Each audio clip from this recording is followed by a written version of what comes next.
So today we will discuss about the ordinary differential equations.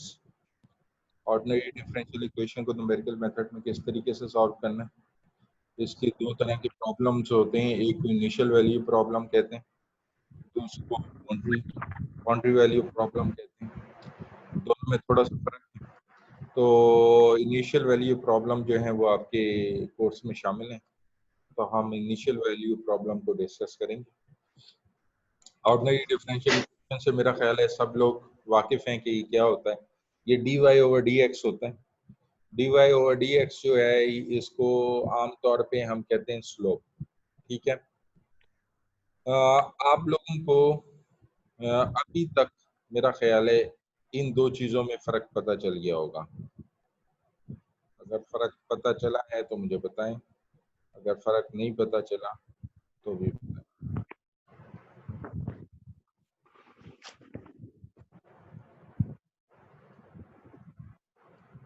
हाँ जी, इनमें फ़र्क पता चला है?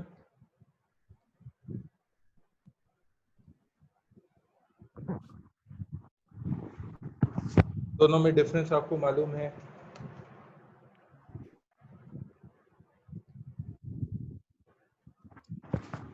हाँ जी, आंसर कीजिए प्लीज। इन दोनों में फर्क पता है कि नहीं पता? यस सर, जो सी फर्स्ट इक्वेशन है इसके अंदर सिर्फ x डिपेंडेंट होगा फंक्शन, और जो सेकंड है इसके अंदर x और y बोथ डिपेंडेंट होगा। अच्छा, ठीक है, लेकिन ये मुझे बताएं कि ये दोनों इक्वल किसके होंगे? ये फंक्शन ऑफ x है। ये लास्ट टाइम जब हम डिस्कस कर रहे थे, जिसमें हमने इंटरपोलेशन में एस्टिमेशन की थी, एक इक्वेशन बनाई थी, तो बेसिकली हम f ऑफ x को डील कर रहे थे। ओके, और जब हम f ऑफ x कहते थे फंक्शन ऑफ x, इसमें अगर मैं एक इक्वेशन लिखूं y is equal to mx plus c, ये simple equation, first order equation, linear equation. Okay, इसमें इसमें जो है आपको दैट्स, अगर हम इसका राइट हैंड साइड लें, that's right hand side is actually equal is the function of x। ठीक है, राइट हैंड साइड जो है फंक्शन ऑफ x है। अगर मैं इसको क्वाड्रेटिक इक्वेशन की फॉर्म में लिखूं या क्यूबिक इक्वेशन की फॉर्म में लिखूं, that will be equal to y, but left hand side will be equal to y, but the right hand side will be a function of x। तो मैं इसको लिख सकता हूँ f of x is equal to y। ठीक है, तो ये जो f of x है ना, बेसिकली ये जब हम कहते हैं, पिछले वैल्यू में भी हम देख रहे थे कि f हमें कहता था फाइंड करो 2 पे, तो हम समझ जाते थे कि ये कह रहा है कि x की इंटरपोलेशन करो एट द 2 के ऊपर x की वैल्यू क्या होगी, तो फाइंड करो y, that's actually equal to y। तो f जो भी इक्वेशन या क्वाड्रेटिक, क्यूबिक या पॉलिनोमियल इक्वेशन हमारी बनती थी, उसमें हम x की जगह 2 पुट करते थे और एज्यूम करते थे कि जो भी वैल्यू आ रही है वो y की वैल्यू है। So in that case it will be equal to y। लेकिन ये जो है ना,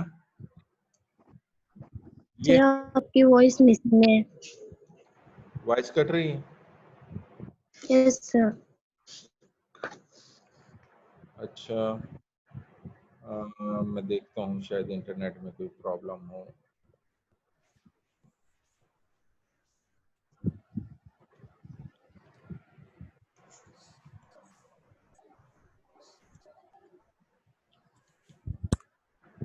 अच्छा,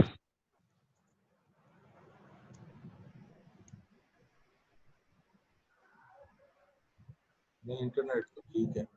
अब सही आ रही है वॉइस? सर हमारी तरफ ठीक आ रही है आवाज। अच्छा, फिर आपके इंटरनेट में थोड़ा सा प्रॉब्लम होगा। सर हमारी तरफ ठीक आ रही है, शायद गांव की वजह से नहीं आ रही होगी। आप तो डिपार्टमेंट में ना, आपको तो सही आएगी। अच्छा, इसमें ये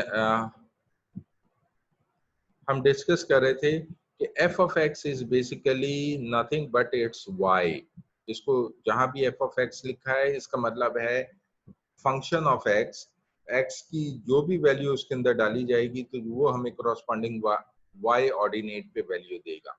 लेकिन जब हम कहते हैं f x y, that's actually equal to dy over dx। ठीक है, यानी आपके पास जो भी इक्वेशन है उसको आप डिफरेंशिएट कर लें, dy ओवर dx उसका ले लें, तो जो आपके पास इक्वेशन आ जाएगी that will not be equal to x only, that's actually equal to the function of x and y। Okay, क्योंकि ये अगर मेरे पास इक्वेशन है, इसको मैं कहता हूँ dy, यही इक्वेशन जो फर्स्ट हमारे पास equation, linear equation dy over dx is actually equal to m। Okay, ये हमारे पास जो इक्वेशन बनती है वो m बनती है। मैंने डिफरेंशिएट ले लिया इस इक्वेशन का। ओके, तो that thing is f x y is equal to m। ठीक है, यहाँ पे y is equal to f of x, जो बेसिकली f of x हमारा इक्वल था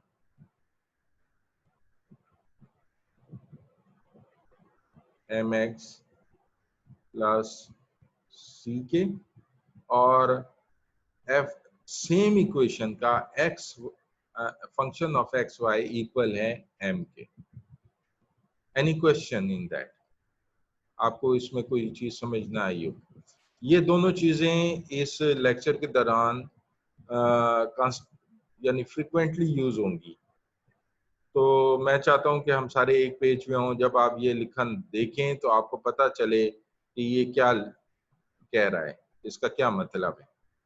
ओके, तो f कहने की बात ये, जब हम सिर्फ फंक्शन ऑफ f उसके अंदर x लिखा हुआ लेते हैं तो उसका मतलब होता है y, और जब हम कहते हैं f function of x and y तो उसका मतलब होता है slope of that equation.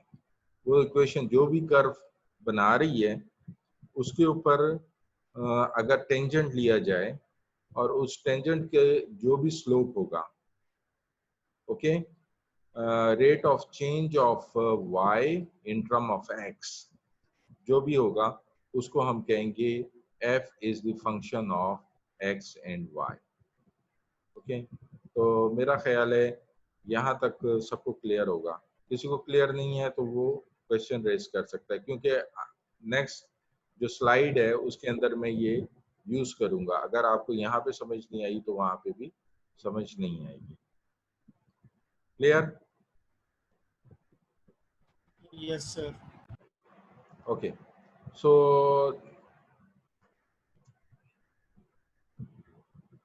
N order differential equation हमें पता है, जो भी इक्वेशन है फर्स्ट करें फोर्थ ऑर्डर की है, 3 ऑर्डर की है, 5 ऑर्डर की है, 6 ऑर्डर की है, उसको एन ऑर्डर हम कह देते हैं। N is the number of order of the equation.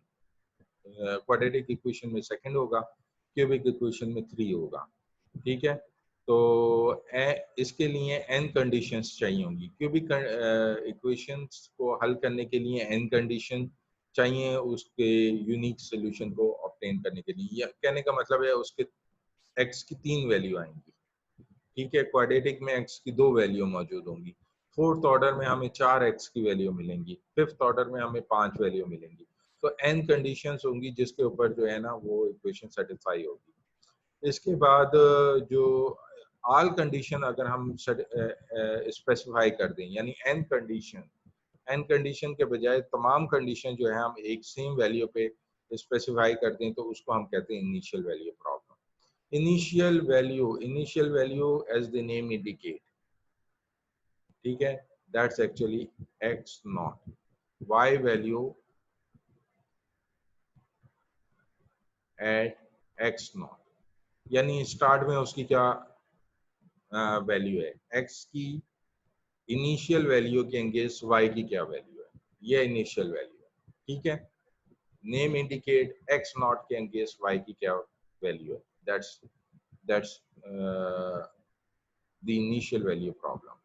अच्छा, इसके अगेंस्ट जो है, जो मैंने आपको बताया था कि इसमें दो तरह की वैल्यू प्रॉब्लम्स होती हैं। बाउंड्री वैल्यू प्रॉब्लम, इसमें जो है ना जब कंडीशंस जो है उसको हम स्पेसिफाई करते हैं different value of independent variable. Independent variable इसमें क्या है, y है, y इज एक्चुअली x है, sorry, x is actually independent, y depend on x, y is equal to mx plus c। so जैसे ही x की value change होगी y की value change हो जाएगी। ओके, इसमें एक डिपेंडेंट वेरिएबल होता है, एक इंडिपेंडेंट वेरिएबल होता है। जो भी x एक्सिस पे वेरिएबल होगा, ये रूल ऑफ थंब है, जब आप ग्राफ बनाते हैं और उसमें x एक्सिस से ऊपर जो भी वेरिएबल आप लेते हैं वो इंडिपेंडेंट वेरिएबल होता है, वो उसके ऊपर डिपेंड नहीं कर रहा होता। जैसे कि हम हाइड्रोग्राफ बनाए, हाइड्रोग्राफ में डिस्चार्ज और टाइम का ग्राफ है, तो discharge depend on the time, discharge is dependent variable, time is independent variable. Time हमेशा एक्स एक्सिस पे होगा, एक्स एक्सिस के ऊपर वो डिस्चार्ज के ऊपर डिपेंड नहीं कर रहा, उसकी टाइम की वैल्यू डिस्चार्ज की वैल्यू चेंज करने से चेंज नहीं होगी, वो इंडिपेंडेंट वेरिएबल है, ठीक है। तो इस ये रूल ऑफ थंब है कि जब भी आप ग्राफ बनाएंगे, एक्स के ऊपर जो भी वेरिएबल आपने रखना है वो इंडिपेंडेंट वेरिएबल होगा, और वाई के ऊपर जो भी आपने वेरिएबल रखना है वो डिपेंडेंट वेरिएबल होगा। ओके, तो इसमें हमारे पास मुख्तलिफ, यहाँ हम सिर्फ X naught is equal to Y naught लेंगे, but here we have different values, ठीक है। डिफरेंट वैल्यूज पे डिफरेंट हमारे पास y की वैल्यू आएंगी, x की वैल्यू के अगेंस्ट y की वैल्यू डिफरेंट होगी, यानी x एक नहीं होगा, दो तीन हो सकते हैं, तो वो बाउंड्री वैल्यू प्रॉब्लम हो जाएगी।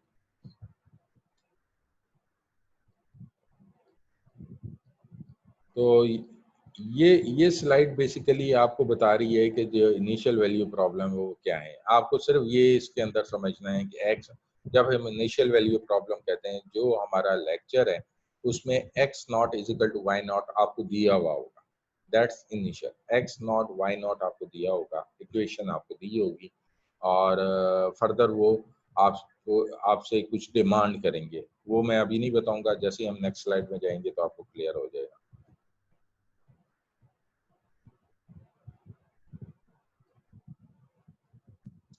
Okay, unified form of ordinary differential equation, जैसे मैंने आपको पहले बताया था स्टार्ट में कि dy ओवर dx जब हम कहते हैं, that's actually slope of the equation. dy over dx हमेशा स्लोप होता है।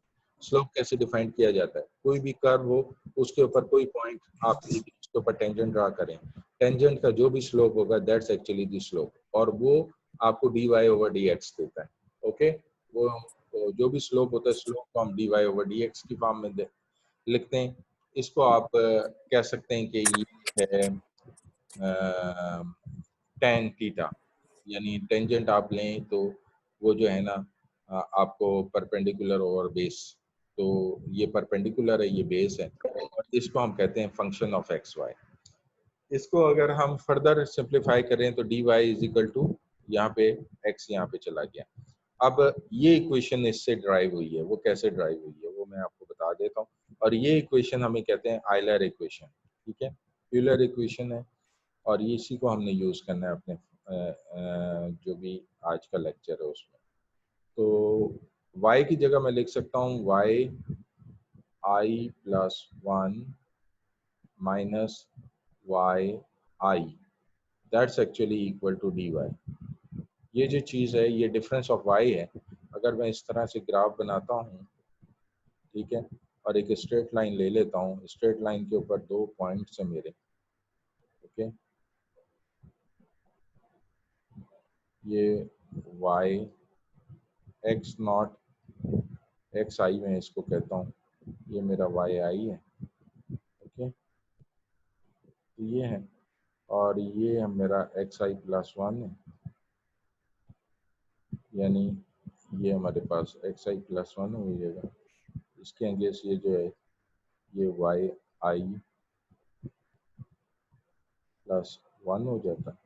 अच्छा, स्लोप ऑफ द इक्वेशन जो है हम कहते हैं dy ओवर dx है, राइट। ये जो है इन दोनों का डिफरेंस बेसिकली, अगर आप इन दोनों को डेफर करेंगे, डिफरेंस लेंगे, तो ये dy आएगा हमारे पास, और इन दोनों को अगर आप डिफरेंस लेंगे तो ये dx आएगा। इन दोनों की रेशियो लेंगे तो आपके पास इसका स्लोप आ जाएगा। ओके, तो dy ओवर dx, मैं dy को लिख सकता हूँ yi प्लस 1 माइनस yi, ये dy, ठीक है। इसको इज इक्वल टू करता हूँ फंक्शन ऑफ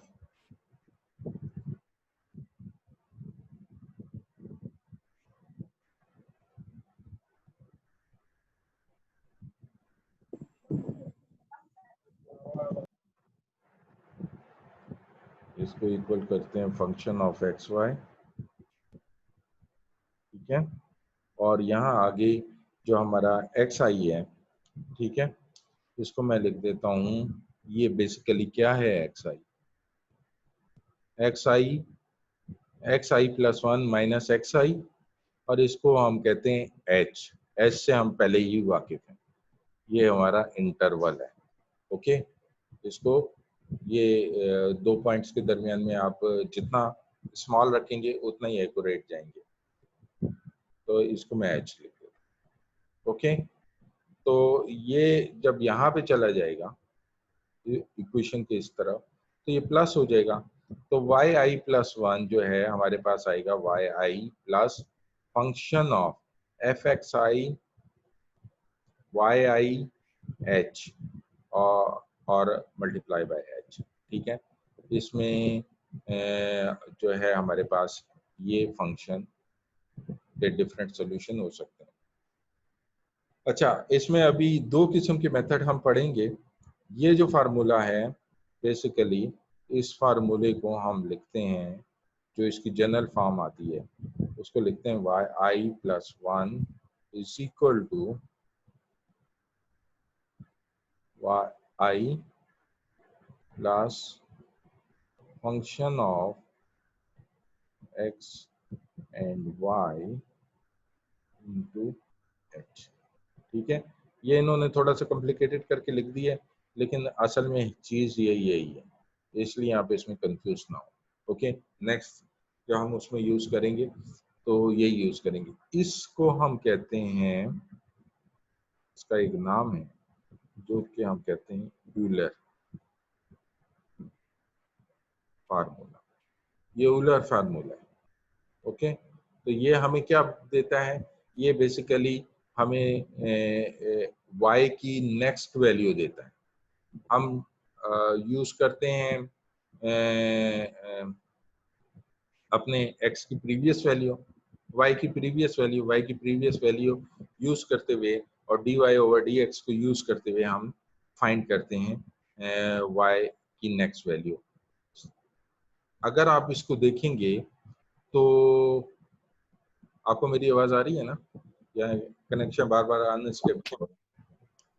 यस सर, ठीक आ रही है। अच्छा, तो अगर मैं इसी डायग्राम के साथ इस इक्वेशन को देखूं तो और समझने की कोशिश करूं, तो देखें ये इजी है। आपके पास वाई आई यहाँ पे मौजूद है, वाई आई, ठीक है, आपके पास ये स्लोप मौजूद है, ठीक है। तो आप उसके साथ h को जब मल्टीप्लाई करेंगे तो आपके पास ये वाई आई प्लस 1 आएगा, ठीक है। ये लीनियर इक्वेशन है, इसमें ऐसे जैसे इकाई का फार्मूला होता है ना, बेसिकली ये वही इकाई का फार्मूला, कि हम कहते हैं कि एक पेंसिल जो है वो आती है 10 रुपए में, तो 10 पेंसिलें कितने की आएंगी, ठीक है।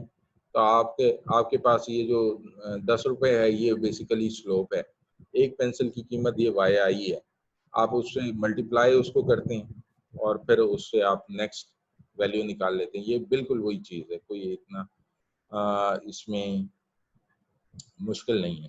लेकिन कहने की बात यह है कि हमें यहाँ पे ये जो फार्मूला ऑब्टेन हुआ है, आपको इसको समझना चाहिए कि इस फार्मूले को ये कैसे आया है। इसमें एफ एक्स आई, एफ एक्स और वाई क्या शो कर रहा है और एच क्या शो कर रहा है। एच से हम लोग पहले ही अपनी क्लास में खासा जो है वाकफियत हासिल कर चुके हैं, और अब मेरा ख्याल है एच जो है आप सबका दोस्त होगा, आपको पता होगा कि ये है कौन। ठीक है, ये बार बार यूज होता है इसलिए, और हमें ये भी पता है कि इसमें जो है ना जैसे ही हम एच की वैल्यू चेंज करते हैं तो हमारे एस्टिमेट या अप्रॉक्सीमेटेड वैल्यू पे सिग्निफिकेंट फर्क पड़ता है। तो इन सोल्यूशन में भी हम देखेंगे कि एच की वैल्यू कम या ज़्यादा करने से हमारे पास क्या फ़र्क आता है।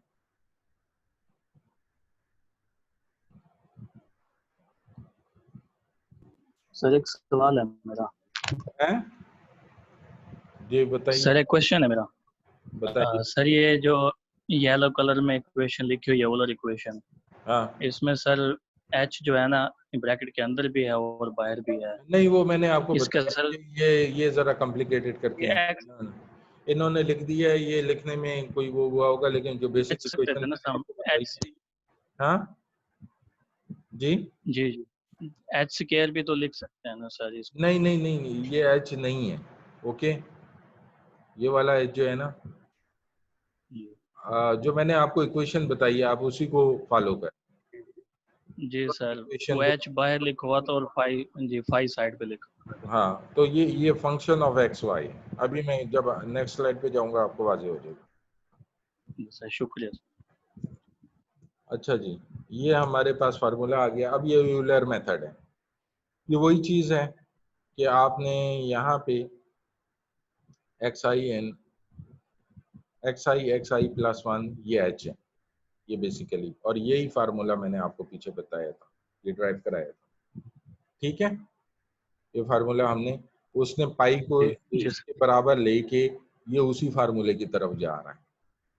जी सर हमने बिल्कुल। ये चीज़ बैक में ही कर ली है, तो इसलिए वो कंफ्यूजन नहीं होनी चाहिए। ठीक है, ये फार्मूला कैसे आया है आपको अंदाज़ा हो गया होगा।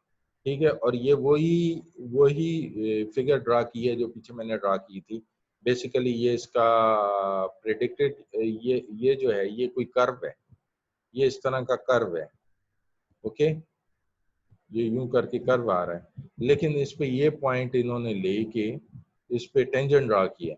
टेंजेंट बेसिकली ये जो है ये dy ओवर dx है, तो dy ओवर dx हमारा क्या है, ये फंक्शन है, उसके साथ h को मल्टीप्लाई किया है और yi को प्लस किया है, तो ये yi बेसिकली यहाँ पे है, इसके साथ स्लोप हमने ले लिया, h को मल्टीप्लाई किया और हमारे पास ये न्यू वैल्यू निकल आती है।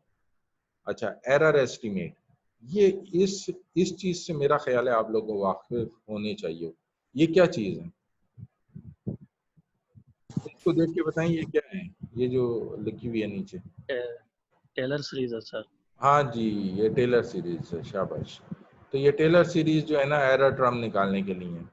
तो वो यही कह रहा है कि जब आप इसके अंदर, और ये हमने मदर ऑफ एक्सपेरिमेंट अपनी क्लास में किया था कि आप ये ट्रंकेशन एरर का जो चैप्टर था उसके अंदर इसके टर्म अगर हम माइनस करते थे तो इसका एरर बढ़ता जाता था। तो वो यही कहता है कि अगर आप इसके अंदर इस टर्म को माइनस करते हैं तो एरर आपका सेकंड डिग्री इक्वेशन का आता है, ये थर्ड डिग्री इक्वेशन का आता है, ये एन डिग्री इक्वेशन का आता है।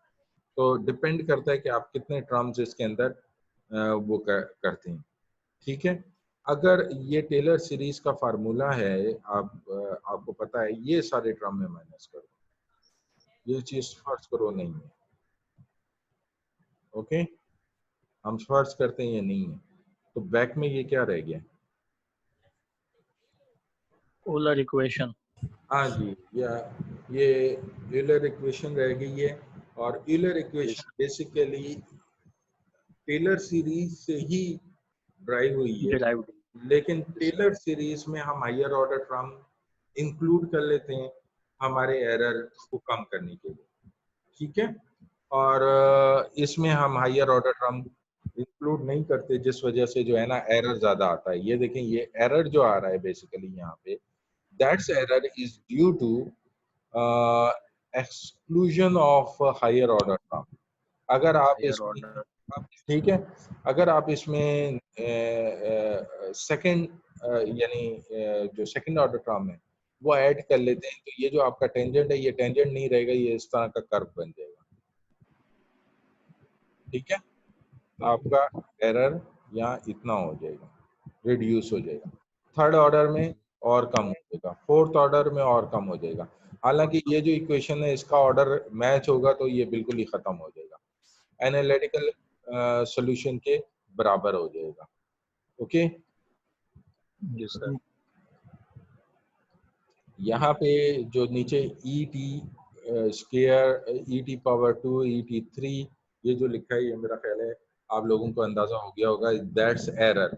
और ये एरर जो है ये टोटल आप प्लस करेंगे, that will B total error. जो आपका ये टोटल एरर यहाँ पे मौजूद है, तो ये टोटल एरर मौजूद है इन एक्सक्लूजन ऑफ टर्म की वजह से। अगर आप इन टर्म को इसके अंदर ऐड करते जाएंगे, then your error start decreasing.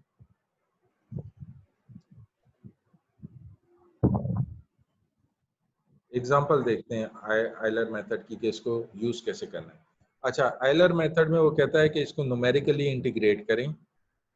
ठीक है, use Euler method to numerically integrate this equation. अच्छा जी, अब दो तीन चीजें यहाँ समझने की हैं। ये जो चीज है, ये इक्वेशन दी हुई है, ये क्या है? ये बेसिकली आइलर मेथड में ये फार्मूला हमने यूज करना है। ये क्या चीज है, इसको हम क्या कहेंगे? ये क्या है आइलर मेथड? इस आइलर फार्मूले में ये क्या चीज है? fxy हाँ जी, क्या है? f into x। हाँ, f is function of X Y, this is this. ठीक है, ये है dy over dx, मैंने आपको पहले बताया।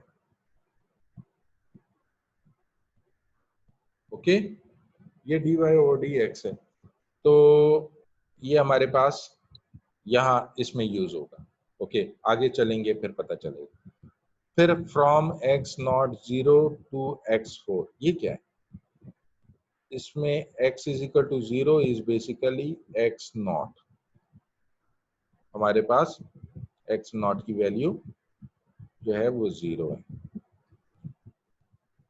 हाँ जी, थोड़ी देर में ये डिस्कनेक्ट होगा, फिर हम रिकनेक्ट करेंगे। मेरा ख्याल है इसमें थोड़ा टाइम लगेगा, 10 मिनट।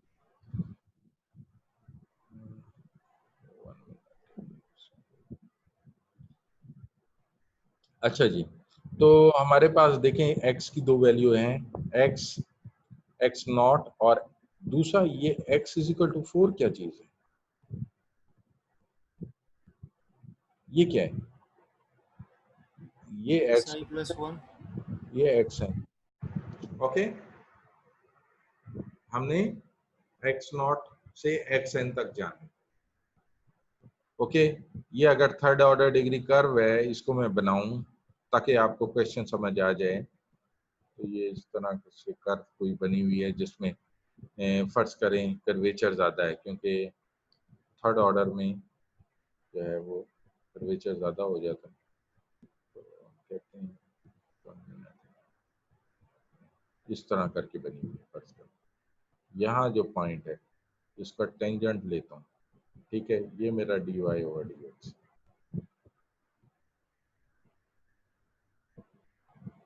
मुझे यहाँ पे x नॉट दिया है जो 0 है, बेसिकली उसको यहाँ होना चाहिए था, लेकिन इट्स ओके। अच्छा, ये x नॉट हमारा है 0। ओके, वो हमें कहता है कि जी ये कर्व है, हमें ये कर्व की इक्वेशन दी हुई है, ये इक्वेशन है, ये इसके टेंजेंट की इक्वेशन है, सॉरी, ये जो ये लाइन मैंने बनाई है उसकी इक्वेशन। तो मुझे कहता है कि xn 4 from x0 to xn4 with the step size 0.5 ये क्या चीज है 0.5? हेलो, इंटरवल एच एच हाँ जी, ये h है।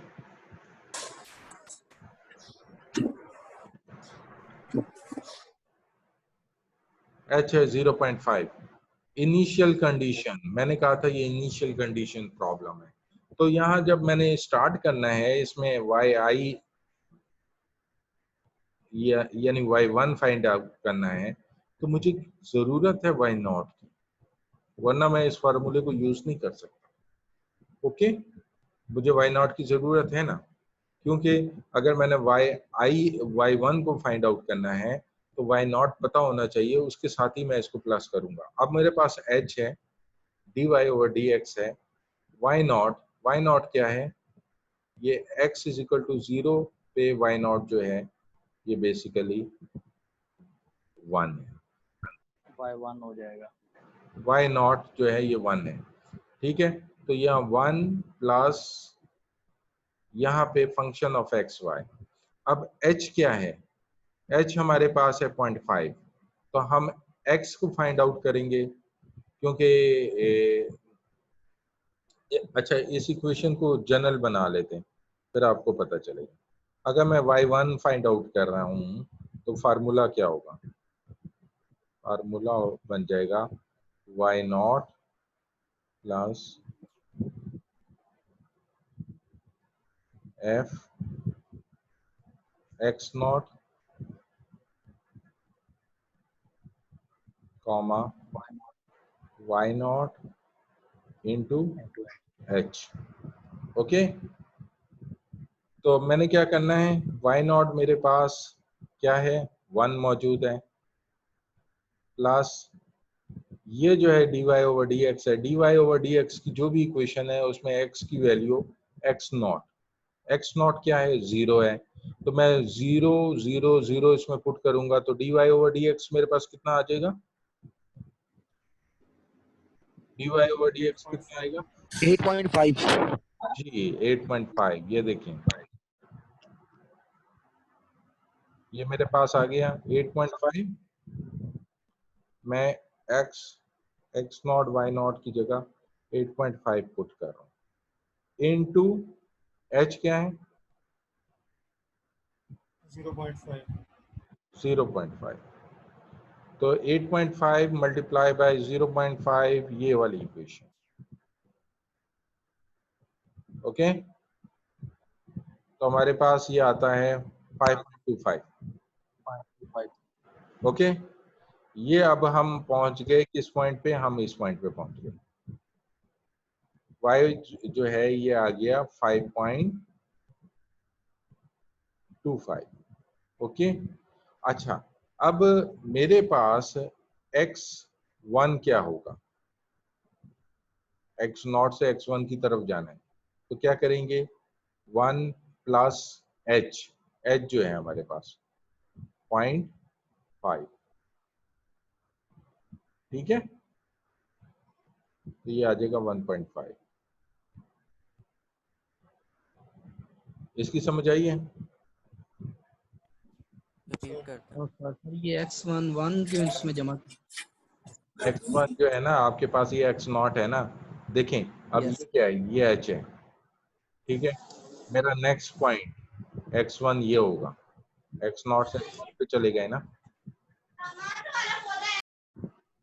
ठीक है, सॉरी ये 0 होगा, तो 0.5।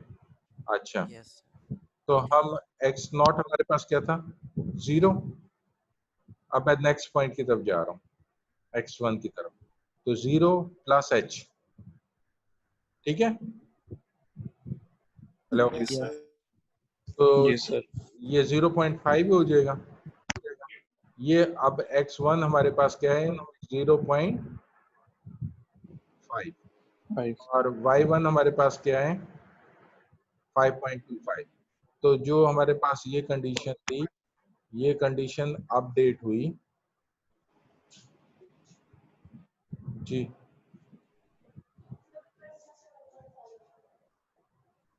आमिर से पूछो, आमिर बैठा हुआ है, थर्ड सेमेस्टर का रिजल्ट क्यों चाहिए?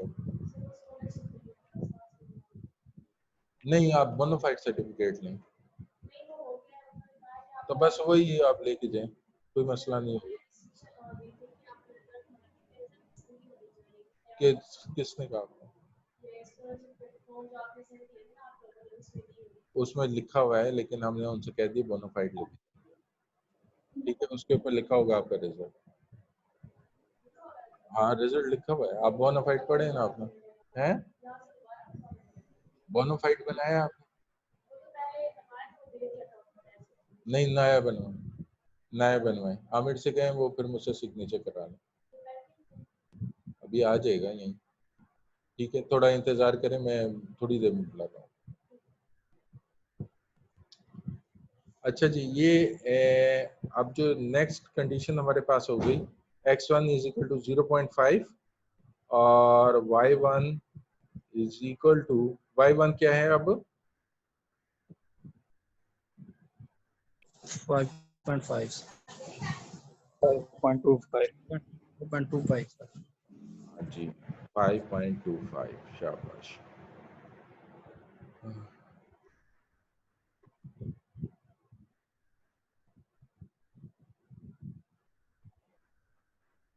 Five point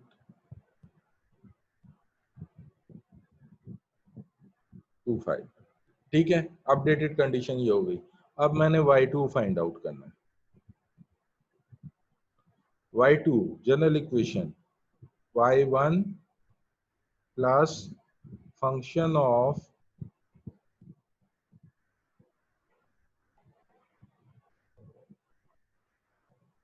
x1 y1 sorry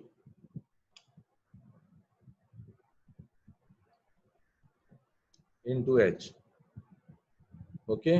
अब हमारे पास वही, अब y2 पे जाना है, तो y1 क्या है? y1 हमारे पास 5.25 है प्लस fxy। अब ये जो इक्वेशन है इसमें x की क्या वैल्यू डालेंगे बताएं? 0.5 0.5, बिल्कुल सही। ये आपका देखिए ये वाली इक्वेशन, जी सर। ठीक है। तो आपके पास जो न्यू y की वैल्यू है, ये जो है ये वैल्यू क्या है? ये y1 की वैल्यू, y2 की वैल्यू है, सॉरी, ओके। ये हो गया y2, Y2 ठीक है। और अब आप मुझे बताएं x2 क्या होगा?